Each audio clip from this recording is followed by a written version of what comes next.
the pod bay doors.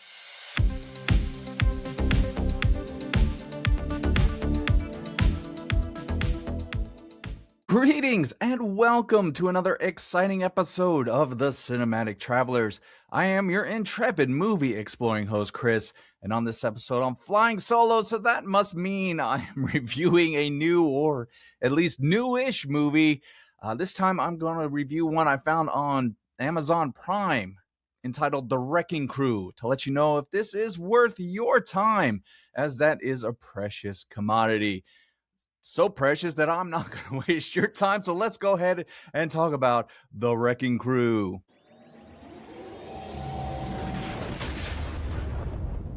Now, as I mentioned, I did find this the other day on Amazon Prime, and I am a sucker for a big, dumb action movie. And the trailer, it seemed to have all of the things that scratch that itch. This is directed by Angel Manuel Soto, who the only other thing I saw of him was The Blue Beetle. I actually did see that not too long ago. When was that? A couple of years ago. That movie was fine. I know there was a lot of controversy because, God forbid, there could not be controversy around movie reviews. I swear there are some out there that I've had to stop listening to because, good God, every one of them, it's just, you know exactly what they're going to be upset about. But anyway, it was a fine movie. I went into this with very low expectations, so I know what you're asking. What the hell is The Wrecking Crew about? Well, this is a story about two brothers. James, played by Dave Bautista, who lives in Hawaii. And not only is he a badass, he is so badass that he trains Navy SEALs because, of course, it's an action movie. He couldn't just be some guy working at a grocery store or anything. But he has a half-brother named Johnny, played by Jason Momoa, who lives in Oklahoma, and he is, it's an action movie, so if you've already got the Special Forces guy, you gotta have the rogue renegade cop, and that is what Jason Momoa is playing here. I probably will just call them Dave and Jason Momoa because that's really who they are in this movie. But anyway, they are estranged brothers who are brought together after their dad, a private detective, is killed early on in the movie and has uncovered some clues to a major conspiracy on this little Hawaiian island that James lives on and their family lives on.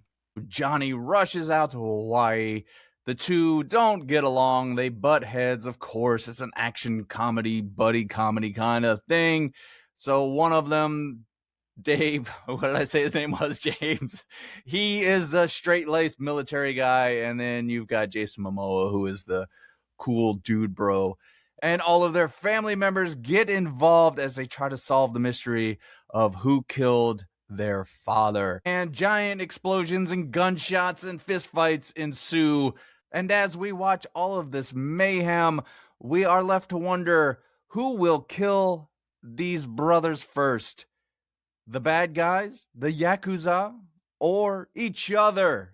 Well, I'm not going to give away any of those secrets, although if you've seen any kind of action movie in the last 40 years, you probably can guess. But like I said, I'm not going to spoil anything, but I will try to give you the best review I can for The Wrecking Crew. So I will break it up into the positives and negatives of the film, and then I'll give you my overall verdict. I won't give you a number rating, just tell you whether it is worth watching or not. So stick around to the end, and let's move into the positives of this movie. Yeah, it's going to be fun on the bun. First of all, and the thing that did sort of attract me to this movie when I watched the trailer is the action. I was pleasantly surprised by this movie with the amount of over-the-top action there is in this flick. It does run a little over 2 hours, but it is paced in a way that sort of you get that big action moment, or even just a small, fist fights or these two badasses, intimidating people and all that shit. You get it paced out enough to where you're not really getting bored or losing interest in the movie. Some of the action scenes are, as I mentioned, way over the top. There's a big car chase that goes on forever and involves some big helicopter and guys on motorcycles, and they're shooting this and blowing up that. But there are some good fight scenes as well in the movie. The first one is the one that pulled me into this movie, and I was like, okay, I'm going to go for the ride here, is when the Yakuza show up in Oklahoma at Jason Momoa's house. and they have this fight. It's really fun fight. It's got a lot of action, a lot of humor in it. And when I was watching it, I was like, okay, this movie knows what the hell's going on. So let's just buckle up and have a fun ride.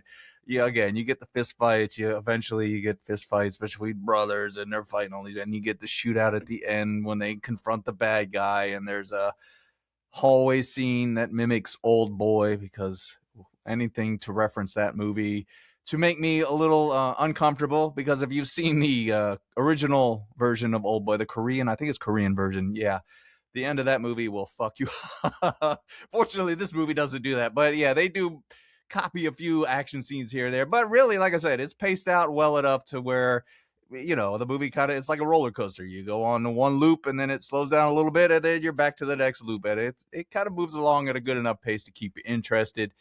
Next positive of the movie is the actors in the film. They are doing exactly what you would expect. If you like Jason Momoa as that dude, bro, drunk, smart ass kind of guy, well, this is what you're getting. Same with Dave Bautista.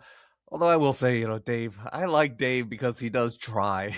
It really feels like he's trying to act in this movie, but he's playing the rigid military guy, sort of the yin and yang between these two half brothers. I think they play the comedy very well as they bounce off of each other, and obviously they can handle the action. These are some very large individuals. It was kind of cool to watch. You haven't seen anything like this in a while. I mean, outside maybe movies with The Rock, where you see these action heroes that are just bigger than everybody else. So when they fight, you're like, okay, I can believe they could throw that guy around like that. So yes, their performances fit perfectly for what this movie is.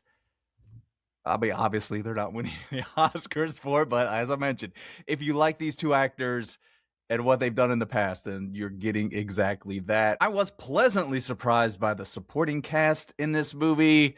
I mean, they're all fine. I think all the performances in the movie are fine.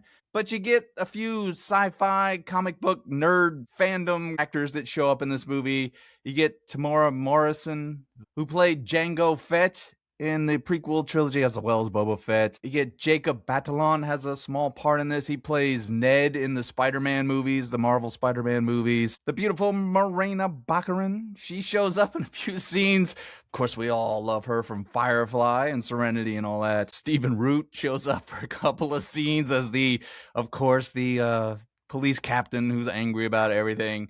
And one of my personal favorites, Frankie Adams, who I've had a bit of a celebrity crush on since first seeing her in The Expanse, an amazing sci-fi show on Amazon. If you're a big sci-fi fan and you haven't watched The Expanse, definitely check that show out. It's an excellent show that draws you in. And like I said, I adore Frankie Adams, and it was fun to see her in this movie. I was like, hey, yay. But yeah, the cast does exactly. They know what this movie is. That's probably my final positive for the film. Everyone involved knows exactly what this is. This is a big, over-the-top, I hate to say dumb action movie, but it is dumb. The plot's pretty easy. You know who the bad guys are. You know the twists and turns and all that. It's not going to revolutionize the industry. But if you like the actors, the main actors, Jason Momoa and Bautista, and you enjoy the over-the-top action, then it's a pretty fun ride. And I think the movie knows exactly that. It knows it's sort of a two-screen film, as it were, because the action is loud and over the top, so you'll look away from your phone and watch that. And then when it gets quiet, you look back at your phone. So yeah, overall, it knows exactly what it's doing. So let's go ahead and move into the negatives of The Wrecking Crew. Uh-oh, I don't like the sound of that.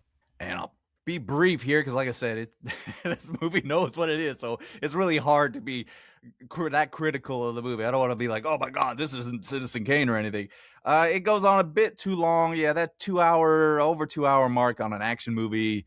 Yeah, there's some stuff that sort of drags. Again, it knows it's a two-screen movie, so it knows you're watching your phone. But these slower moments sort of get lost in all of this mayhem. But like I said, it is paced well enough where you're getting these action beats at the appropriate intervals in the movie, so you do look away from your phone.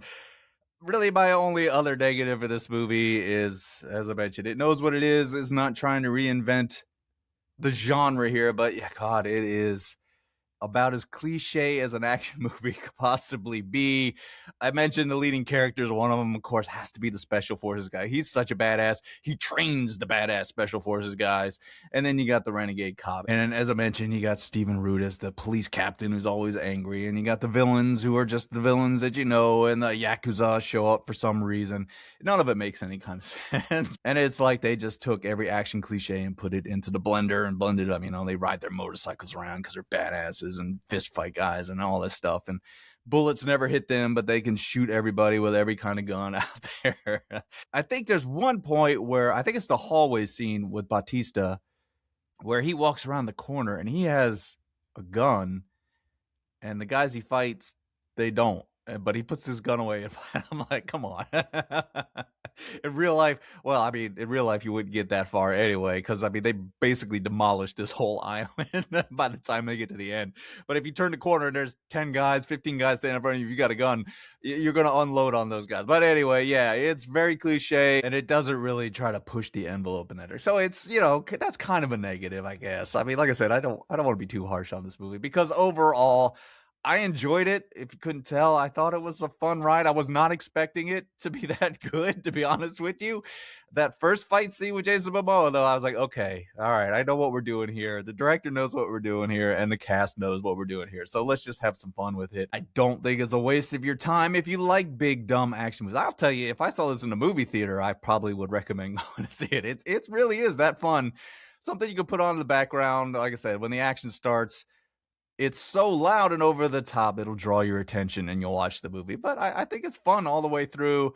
And again, any movie with Frankie Adams in it is going to get a couple bonus points from me. So yeah, overall, I would recommend watching it. So that sort of wraps up this brief episode. As I mentioned, I don't have my millennial co-host. They have taken a little vacation on me. How about that? They just left town and didn't tell me. Oh, that's harsh. That's harsh. The old guy doesn't get any information. No, but they're having a fun time out west, enjoying some skiing and hiking and whatnot. So they'll be back. We are going to do, our next episode will be Blade Runner. That'll be the first time they get to watch Blade Runner. I am really excited about that episode because I feel like we could have some back and forth on that one. And we might not agree on a lot of things because Blade Runner is a very, I don't want to say controversial movie, but people definitely have some strong opinions about that movie, and I'm really curious to what they think. So you definitely want to come back and watch that.